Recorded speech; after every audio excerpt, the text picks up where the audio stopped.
на поверхность вот этого раствора ложим цвет.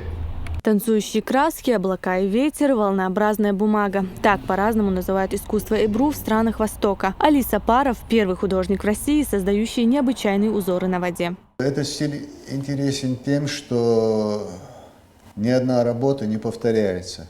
То есть каждая работа, она в своем роде уникальна.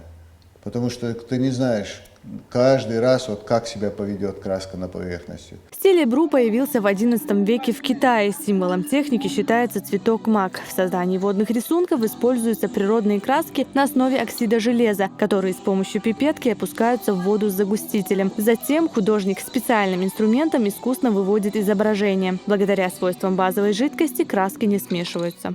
Это на первый взгляд кажется, что все очень легко. На самом деле одно неправильное движение может поменять весь рисунок.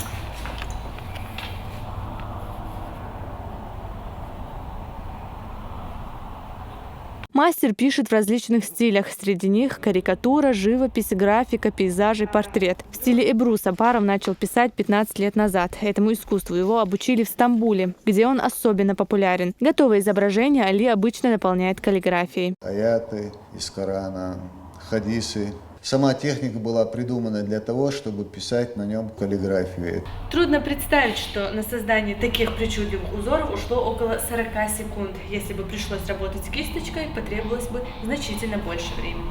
В свободное время Али успевает давать уроки рисования в школе. Несколько раз в неделю мастер работает с маленькими детишками. Юные художники уже успешно выполняют работы в стиле Эбру. Розана Цамаева, Мурад Эльбукаев и Абубакар Абазов.